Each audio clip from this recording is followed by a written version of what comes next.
L'airdrop de Jupiter est pour bientôt et il faut absolument que tu te qualifies. Dans cette vidéo, je vais te montrer comment est-ce que tu peux voter sur la DAO de Jupiter et surtout, je vais te dire pourquoi c'est important pour toi de voter dessus. On y va.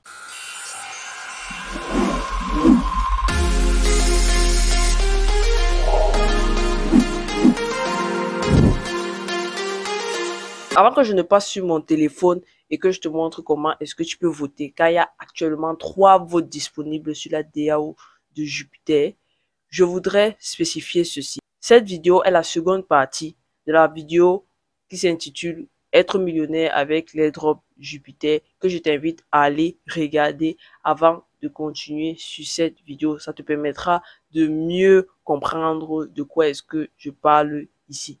Bon, maintenant que c'est dit, passons à mon téléphone. On se retrouve sur mon portefeuille Tanjiro et c'est sur lui qu'on va voter. Donc on va aller sur vote.jup.ag directement.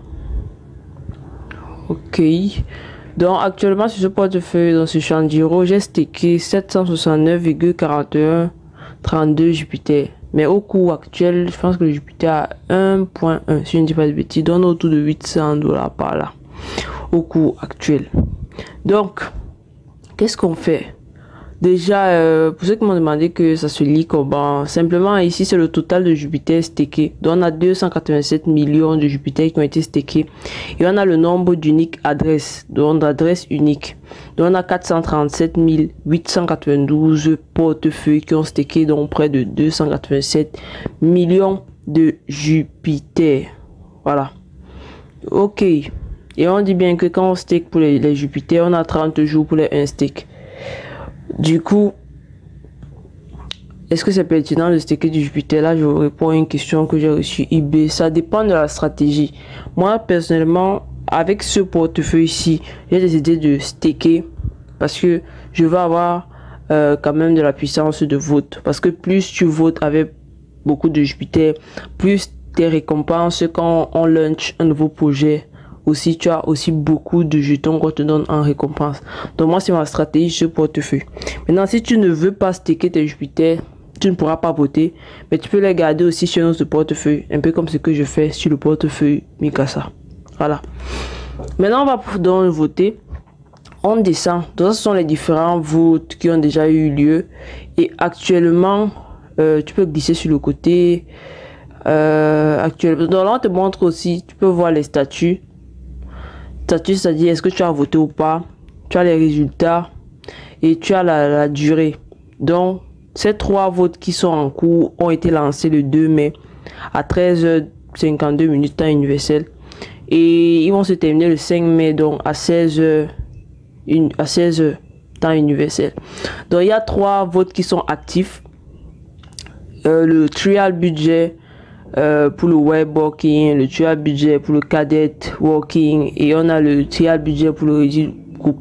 Bon, moi personnellement j'ai pas de choix énorme à faire. Moi je suis juste en général la masse et je veux pas, parce que je veux pas trop réfléchir. Donc on va voter pour ce qui est en bleu, en vert pardon, parce qu'on voit bien que le vote vert en fait domine plus sur le vote bleu et le vote orange. Voilà. Donc je vais cliquer donc sur le premier trial budget. Ok, on explique. Donc on a une explication du projet, ce que les gens pensent, tout. Bref. Et ensuite on a le current result, dans le résultat actuel. Bon, personnellement, est-ce que je suis pour, est-ce que je suis contre, est-ce que je m'abstiens? Bref, ouais, je te dis pour au hasard. Et je vais voter. Bon, alors on met de signer la transaction. Ça prend des frais. On te prend 0,06. Il y a toujours pas un peu de frais pour voter. C'est pour ça qu'il faut toujours avoir un peu de solde dans son portefeuille. C'est important. Ok. Revenir, je redescends. Et si je vais sur le côté, ouais, bien que sur le premier vote qui est actif, je suis passé de not voted à vote. Donc là, j'ai voté. Je vais aussi aller sur le second. Là, pour moi, personnellement, je lis jamais. Ça m'intéresse pas. Je suis toujours la masse où je vote au hasard. Parce que le plus important, c'est voter. Parce que quand tu votes pour ce qui aura eu le plus grand nombre de décisions ou pas, de toutes les façons, tu auras toujours des récompenses. Et étant donné que nous, on s'inscrit vraiment sur une stratégie long terme où on pense que le fait de voter peut nous permettre d'avoir plus de Jupiter lors de l'airdrop de la saison 2. C'est pour ça que moi, je vote juste. Ne me tracasse pas trop la tête. Plus que ça. Ensuite, current vote. D'accord. Je vote pour. On fout. Donc, je vote encore. On paie encore des frais. On confirme. Ok, you have successful vote de proposal. Donc, j'ai aussi voté sans problème. C'est bon. Et il faut comprendre aussi, comme je disais, généralement c'est la dernière ligne. Comme ici, vous voyez en bas, mais note, you will receive ASR reward no matter which option you vote. Donc, c'est-à-dire que, quel que soit ton choix au niveau du vote, tu vas toujours recevoir des récompenses juste parce que tu as voté. C'est pour ça que je dis, le plus important n'est pas de savoir pourquoi tu votes. Le plus important, c'est juste de voter. Voilà. Dernier vote. On descend, on descend, on descend. Je vais aller sur le côté. Tac, tac, tac. Voilà. Ça aussi, c'est voted. Ok. Donc, il nous reste un dernier. On n'a pas voté. On va aller voter sur le trial budget ready. Bla, bla, bla. Bref. Faut toujours vote. On confirme une fois de plus. Ok, you have successfully voted the proposal. Donc là aussi, j'ai voté.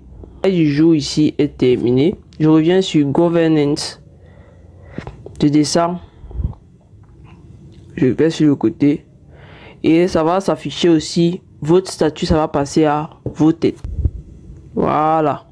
Donc voted partout. Donc ça veut dire que c'est bon, j'ai voté partout. Et mon travail est donc terminé. Donc pour ceux qui demandaient comment est-ce qu'on peut voter, on a voté ensemble. Vous avez vu comment ça se passe. Et comme je dis, voter. Et pour savoir quand est-ce qu'il faut voter, il faut suivre Jupiter Exchange sur Twitter. Généralement, ils partagent en avance, peut-être 1 ou 2 jours en avance, le fait qu'il y aura un vote. Ils expliquent à quoi va servir le vote et tout et tout. Donc je vous invite vraiment à suivre le compte Twitter Jupiter Exchange avec le badge doré. Voilà. Et vous aurez les informations pour savoir quand voter. Maintenant, tu sais comment voter sur Jupiter et surtout, tu sais pourquoi tu dois voter sur Jupiter. Je t'invite à t'abonner à la chaîne si tu es arrivé jusqu'ici et à liker cette vidéo si elle t'a aidé ou alors si tu apprécies mon contenu. Si tu es intéressé par les airdrops et que tu voudrais te positionner dessus avec de l'aide de ma part, j'ai créé un programme que j'ai appelé Airdrop Hunter. Le lien est en description. Et si tu veux discuter avec moi de tout ce qui a trait à la crypto, je t'invite à cliquer sur le second lien Calendly. Tu auras 30 minutes gratuites avec moi pour que on puisse échanger. C'était Karine de la Karine Academy. Je te dis à bientôt pour une nouvelle vidéo. D'ici là, porte-toi bien et surtout, reste crypto actif. Ciao!